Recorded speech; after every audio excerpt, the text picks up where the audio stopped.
जय श्री राम। श्री राम चैनल के दर्शकों को मेरा बार बार नमन। मेरे मित्रों, मैं आशा कर रहा हूं आप लोग मुझे देख रहे हैं, लाइक कर रहे हैं, सब्सक्राइब कर रहे हैं और मेरी वाणी को जन जन तक पहुंचा रहे हैं। मेरे मित्रों, कल मैंने बताया था, श्री वशिष्ठ जी ने श्री राम जी को बता रहे हैं कि जब ब्रह्मा जी ने मनुष्यों को उद्धार के लिए तप, धर्म, दान, दया, सत्य और तीर्थ सेवन का उपाय बताया, तो इनको उत्पन्न करने के बाद भी मतलब धरती से लोग सुख की प्राप्ति नहीं किए, बल्कि परम निर्मल रूप मोक्ष का परम सुख है, उसकी प्राप्ति हो जाने पर ही इस दुखों से छुटकारा मिलेगा।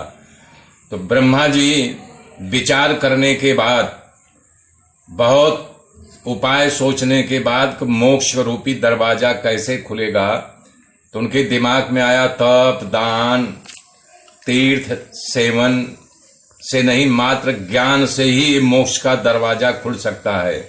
इस सीधा उपाय उनके दिमाग में आया।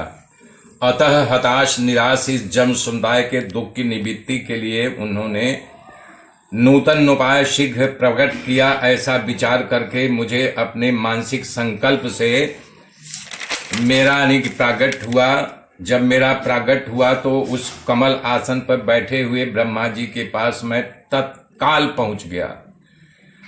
पिताजी के हाथ में कमंडलों और हाथ में रुद्राक्ष की माला घूम रही थी और उसी प्रकार से वो मृग चर्म के वस्त्रों से आच्छादित कमल के आसन पर बैठे हुए थे। उसी प्रकार हमारा भी परिधान था। हमारे हाथ में करमंडलू था और हाथ में रुद्राक्ष की माला घूम रही थी। मैंने नम्रता पूर्वक पितामह को प्रणाम किया। वो खूब शोभायमान हो रहे थे। उस कमल के आसन पर बैठे हुए मुझे देख करके उन्होंने मुझे प्रेम से कहा, पुत्र यहाँ आओ, और मेरा बाँह पकड़ करके उसी कमल के पत्ते का एक आसन पर मुझे बैठा लिया। उनका परिधान मृग चर्म था, मैं भी उसी मृग चर्म से सुशोभित हो रहा था। कह रहे हैं कि बेटा, कि तुम अपने चंचल वृत्ति के लिए एक पल के लिए, 2 घड़ी के लिए भूल जाओ। पिताजी के श्राप पाते ही हमारे मन के अंदर हृदय आकाश में चंचलता प्राप्त हो गई।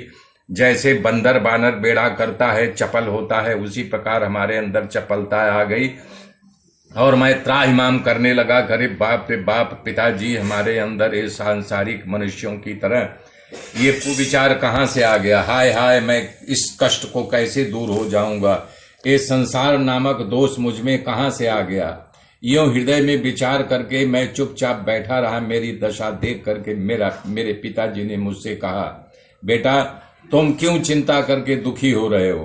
अपने इस दुख के नाश करने के लिए तुम उससे प्रश्न पूछो, उसे जान करके तुम नित्य परमात्मा को प्राप्त हो जाओगे। तब मैंने उनसे पूछा कि हे नाथ, हे इस महान दुख संसार का मुझ प्राणी को कहाँ से प्राप्त हो गया? इसका विनाश किस प्रकार से होगा? इस प्रकार से आर्त भाव से जब मैं अपने पिताजी से प्रश्न किया, तब हमारे पिताजी ने इस प्रकार कहा कि मैं तुम्हें जो ज्ञान का उपदेश दूंगा, उस ज्ञान के उपदेश के अभिप्राय से ही तुम और ज्ञान संपन्न हो जाओगे। तो ज्ञातव्य तत्व की जानकारी जब हो जाएगी, तो ये जो तुम्हारी प्रकृति में स्थिति आ गई है दुखों का, ये जगत के कारण स्वरूप सारा का सारा समूल नष्ट हो जाएगा।